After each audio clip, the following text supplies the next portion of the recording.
Yeah, sure. So being at 43, I'd already had a little bit of idea of what kind of to expect with the Grow Ruck, right? So my why was to know that with these group of guys, these 17, four of us have been before, but the rest hadn't. So I knew that going through this, there's going to be a brotherhood and a bond built that has been yet to be built between those men, and I get to be a part of it. And that was my excitement going into it, um, because there's nothing else out there that builds that kind of trust and bond. And when we talk about the GTE to be the whole goal of it's to accelerate growth within your region. It's not for growth's sake. It's to make that bond deeper and tighter and relationships getting built deeper and stronger to help your region and help your brothers out in the region. So that was my why. My why going into the event was my why for starting it in F3.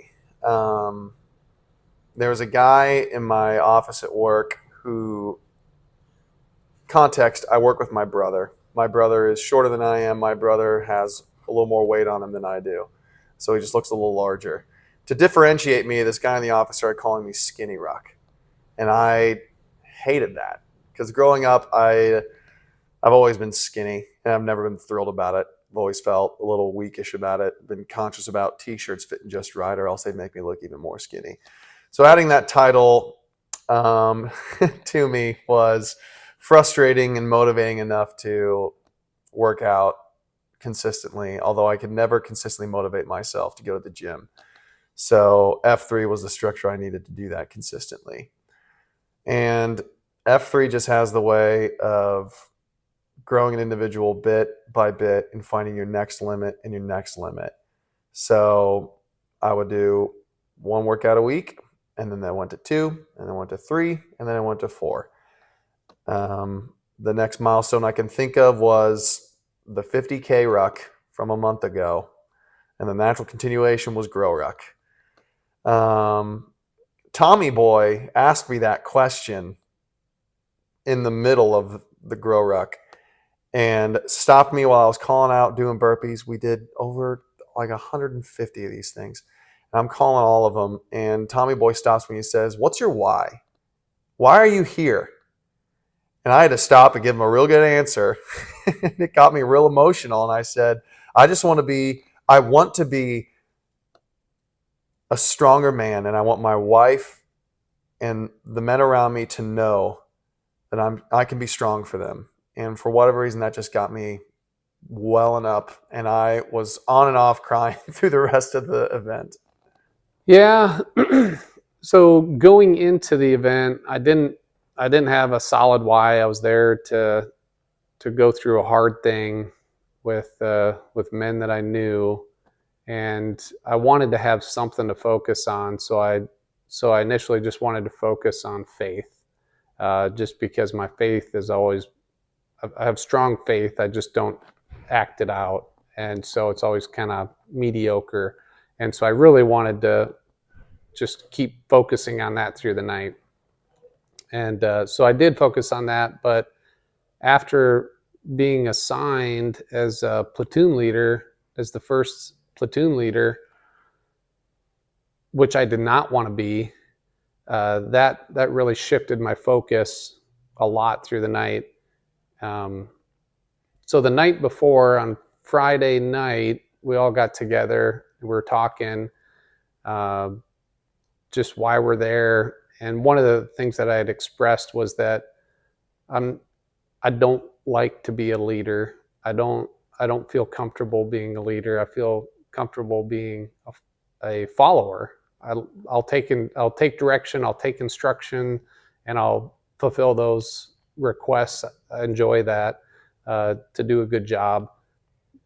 But I do not like to lead. And what do you know? I got assigned as the first platoon leader, and I was just thinking, oh crap. I was kind of freaking out in my mind. And it didn't take, I'd say maybe it took about 20 minutes before I really started to accept that role. But I credit a lot of how I took that on to the preparation that Lucky kind of got us going, and just saying, hey, when in charge, take charge. Nobody's going to do it right. Just do it. And so that really helped me get rid of my insecurity of being in that situation and just do it. I don't know what, going into it, the day before Grow School, I didn't really know what my why was. I knew that I wanted to prove to myself that, hey, I'm 40 years old. I've lost 47 pounds since joining F3 December 21st of 2023.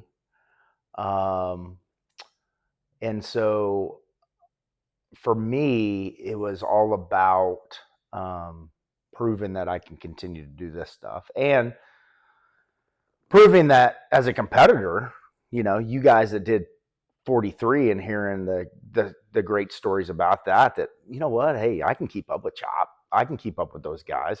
So that's some of it. The competitive juice is flowing. But after Grow School and really digging into the whys, I messaged my kids and my wife together on a group text message and said, hey, I'm doing this for you because I want you to know that you too, if you put your mind to it, you can do hard things. And the why throughout the night became more and more. And then the why became about my brothers.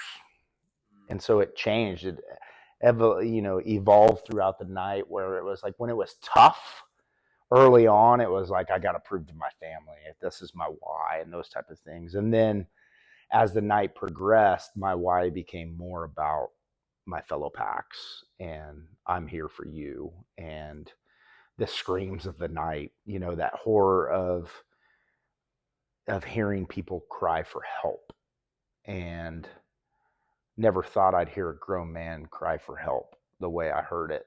And that's where, for me, I shared this with a group of guys earlier, is early on, I was worried about, I pulled my hamstring the Monday before. And so I was really worried. And during the King Builder, I pulled my hammy again. And so that morning, and so I was really worried about getting underweight. I was really worried about sandbags. I was really worried about, and so when we first hopped on sandbags and we first hopped on, I was in my head. I was trying to find any way possible to be at the end of the line. And it wasn't until I heard the cry of help of my fellow man where it was like, okay, I'm needed. I got to get out of my head. I'm no longer, it's not about me anymore. It's about my fellow man and him needing me at that point. Because I knew at some point I was going to need him at some point. And I did. But man, it was grueling. Friday night, the Airbnb, we all shared our whys. But my why was in November of 23, I was, my doctor said I was on my way to pre-diabetic if I didn't change something. And so I went home and I signed up for a half marathon and began to do that training, but really wasn't taking it serious. And then at the end of January of 2024, my oldest daughter, who is a middle school girl, has been dealing with body image things and lies that Satan can tell us about those things as a middle school girl. And she said, Dad, I'm trying to push through and do something hard and not listen to these voices in my head, and I don't see you taking care of yourself. And so I told her that that's fine. I'll take care of myself, and I'm going to do this. I'm going to do this hard thing so that you have confidence so you can do hard things. And so it was fun when I saw her at the finish line, and she said, I'm proud of you. And she said, thank you for doing hard things. And she gave me a note. It was a special moment.